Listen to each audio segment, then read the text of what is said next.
Olá, amados, amadas, você que está tendo contato pela primeira vez neste canal. O nome do nosso canal é Que Jesus Cresça. Seja bem-vindos e bem-vindas e que Jesus cresça na nossa vida, no nosso trabalho, na nossa família, na nossa missão, em tudo aquilo que fazemos para o Senhor.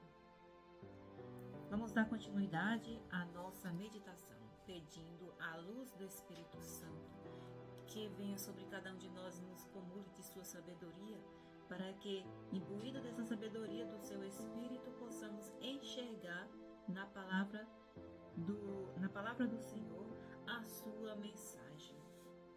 sua mensagem para cada um de nós, para a nossa vida. Como nós já estamos fazendo um caminho durante esta semana, sabemos que o livro de leitura proposto para a leitura, o livro bíblico proposto para a nossa leitura é o livro do profeta Isaías. E o trecho que nos foi proposto para a nossa meditação, hoje é o capítulo 38 de Isaías, versículo de 1 a 6, 21 e o capítulo 22, versículo de 7 a 8. Irmãos, naqueles dias, Ezequias foi acometido de uma doença mortal. Foi visitá-lo o profeta Isaías, filho de Amós, e disse-lhe: Isto diz o Senhor: Arruma as coisas da tua casa, pois vais morrer e não viverás. Então Ezequias virou o rosto contra a parede e orou ao Senhor, dizendo: Peço-te, Senhor, te lembres de que tenho caminhado em tua presença com fidelidade e probidade de coração, e tenho praticado o bem aos teus olhos. Ezequias prorrompeu num grande choro. A palavra do Senhor foi dirigida a Isaías. Vai dizer a Ezequias: Isto diz o Senhor, Deus de Davi, teu pai: Ouvi a tua oração, vi as tuas lágrimas. Eis que vou acrescentar à tua vida mais 15 anos. Vou libertar-te das mãos do rei da Assíria, junto com esta cidade que ponho sob minha proteção. Então Isaías ordenou que fizessem uma cataplasma de massa de figos e aplicassem sobre a ferida, que ele ficaria bom. Perguntou Ezequias: E qual é o sinal de que hei de subir à casa do Senhor? Este é o sinal que terás do Senhor, de que ele cumprirá a promessa que fez. Eis que farei recuar 10 graus à sombra dos graus que já desceu no relógio solar de Acás. De fato, a marca do sol recuara 10 graus dos que ele tinha descido. Palavra do Senhor.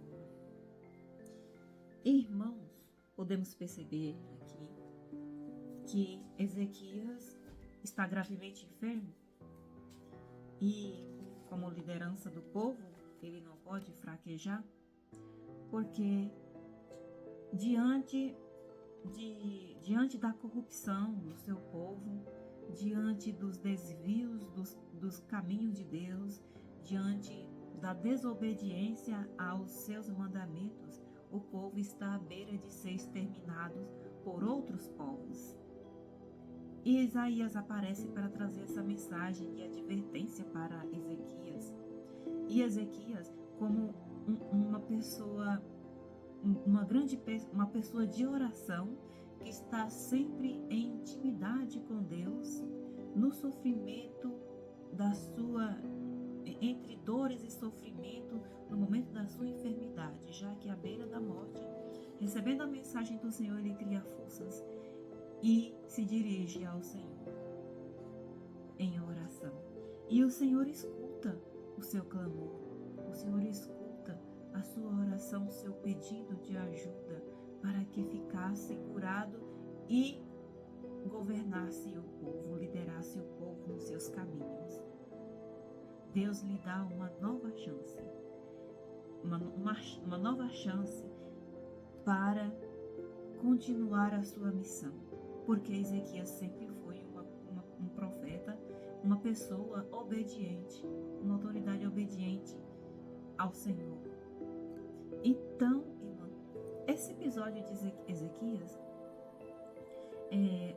pode nos levar a lembrar de algum momento na nossa vida que nós já tenhamos passado. Esse momento, essa história de Ezequias pode se parecer com algum traço da nossa vida. Ezequias, uma pessoa muito forte e de muita fé, cultivava um bom relacionamento com Deus. E por isso, no momento da sua enfermidade, ele ora ao Senhor e ele é correspondido.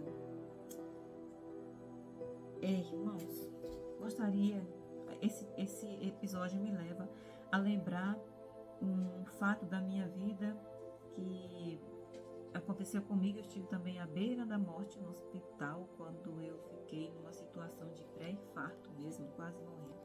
Estava na UTI e após uma cirurgia eu quase morri mesmo. Apaguei totalmente na cama, no leito do hospital, e eu já não sabia mais o que fazer, vendo que eu estava à beira da morte. Naquele momento eu me entreguei ao Senhor. Mas antes disso, antes desse momento de quase morte, eu não encontrava clima para a oração, irmãos. Eu vou confessar que eu fui muito fraca nesse momento. Mas Deus sempre nos dá uma chance. Que na beira de se despedir desse mundo, Ele me abriu os olhos e eu entrei em oração com Ele naquele momento. Eu vi que aquele momento era a hora de levantar-se os braços para Deus. Igual eu tenho um tio, e até ele deixou um comentário aí no vídeo anterior, que quando nós não procuramos a Deus pelo amor, procuramos pela dor. O que aconteceu comigo nesse momento de quase morte. Quando eu vi que não tinha mais jeito para continuar vivendo nesse mundo, eu me entreguei ao Senhor. Senhor, agora faça-se a tua vontade. Não tem jeito, não tem mais jeito, meu Deus, agora eu estou em tuas mãos. E o Senhor me trouxe de volta, alguns minutos, não sei quanto tempo depois. Eu retomei. A minha cirurgia foi uma cirurgia de risco, porque a veia arterial estava quase toda entupida. O que estava me mantendo ainda viva era uma pequena saída uma pequena saída que permitia que o sangue circulasse aos poucos. E os médicos advertiram que se eu fizesse a cirurgia, corria o risco de não resistir. E se eu não fizesse, eu podia também não resistir. Então, decidimos, eu e meu esposo, que a gente ia desafiar esse momento fazendo a cirurgia. Se é de você morrer sem lutar, vamos morrer lutando pela vida. Então, se os dois ofereciam risco, então vamos morrer lutando, né? E eu acreditava que Deus ia me livrar daquele sofrimento, daquele momento de enfermidade. Embora em outros momentos eu não encontrasse momentos para me ligar com Deus, mas o Senhor me salvou naquele momento, porque Ele ouviu o meu grito de aflição e Ele me deu uma nova chance, como deu para Ezequiel mais 15 anos de vida, para anunciá-lo, para viver e libertar o seu povo, para libertar o seu povo, anunciando no meio daquela gente. Acredito que o Senhor possa me dar mais de 15 anos, né? Eu espero mais de 15 anos. E eu enxergo essa nova vida que o Senhor me deu, eu enxergo como uma nova possibilidade para exercer a minha missão. E eu procuro, me esforço para isso. Embora eu cometa falhas também, sou humana como todo mundo, cometemos erros, mas como o apóstolo São Paulo, eu vivo nessa atmosfera. Eu cometo muitos erros, mas o querer, o bem está em mim. O mal não sou eu que faço. Não sou capaz de fazer o bem, mas o querer o bem está em mim. Então, a cada dia, esse desejo em mim, acredito em nós, né? Devemos despertar em nós esse desejo de sempre estarmos próximos de Deus, esse desejo de fazer o bem, mesmo em meio às nossas limitações do pecado. Ezequias juntou todas as suas forças, clamou ao Senhor e o Senhor o ouviu. Devemos, irmãos, cultivar sempre o nosso momento de intimidade com Deus, para que possamos enxergar a mensagem de Deus em nossa vida e criarmos forças e continuar indo avante. É o poder de Deus que nos impulsiona, é o poder de Deus que nos dá força para continuar nesta jornada. Irmãos, devemos cultivar sempre em nós também os olhos da fé, porque somente com os nossos olhos da fé que nós podemos enxergar Deus em nossa vida, enxergar Deus nos fatos da nossa vida.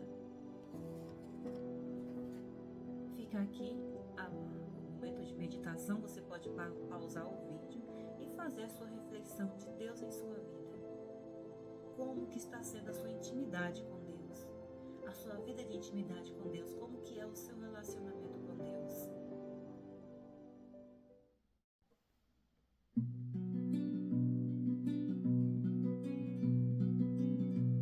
Vós livrastes minha vida do sepulcro,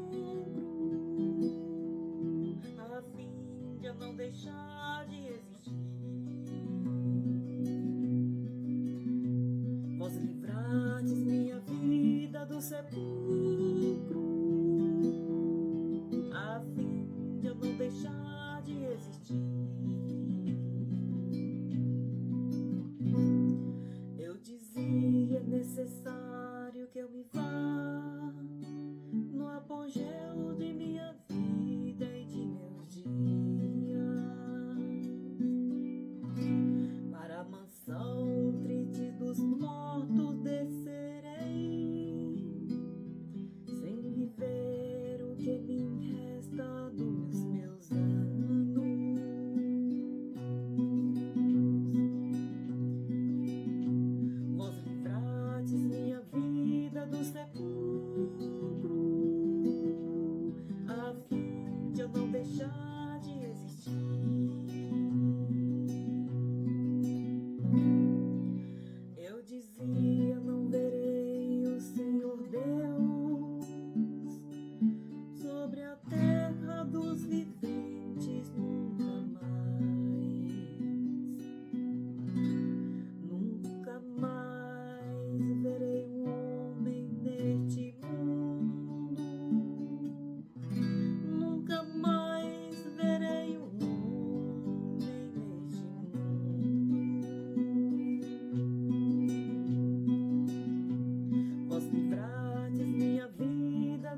Aleluia, aleluia, aleluia,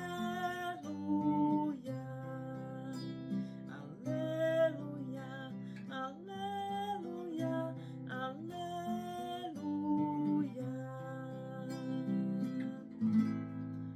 Minhas ovelhas escutam minha voz, eu as conheço e elas me seguem.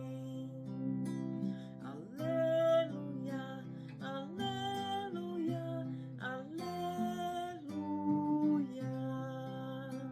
aleluia, aleluia, aleluia.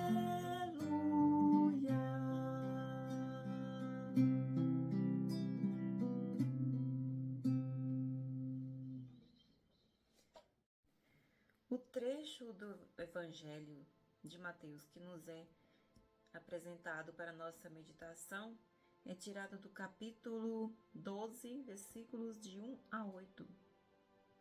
Naquele tempo, Jesus passou no meio de uma plantação num dia de sábado.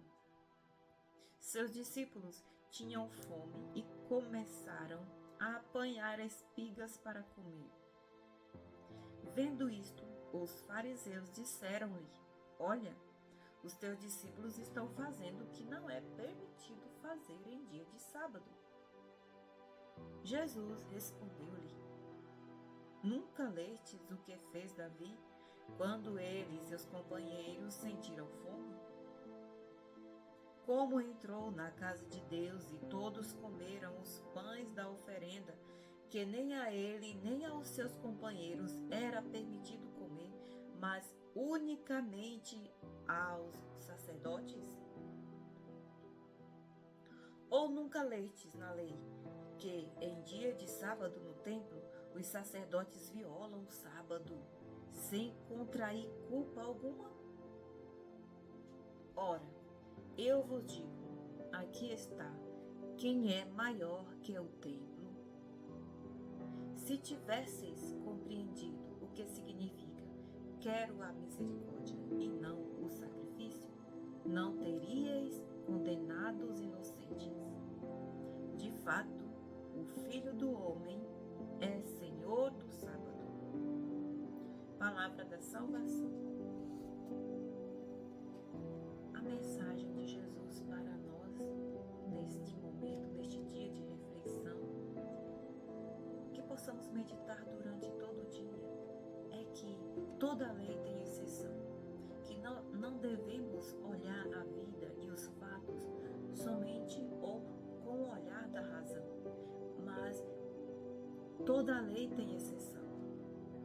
E para Jesus, quando se trata da vida, a exceção da lei é a lei do amor, é a lei do coração misericordioso. Ora, se as pessoas, aquele grupo de pessoas que andava com Jesus, estava com fome, morrendo de fome, coitadinho, e aí olhando para a comida e não comer, iriam morrer de fome? Quem é mais importante? É a lei ou é a vida naquele momento? Jesus é um grande sábio e ele nos ensina a viver no meio dos irmãos necessitados. E Jesus nos ensina a lidar com as situações de necessidades em nossa vida. A vida está acima de qualquer outra coisa. Esta é a lição que fica para nós.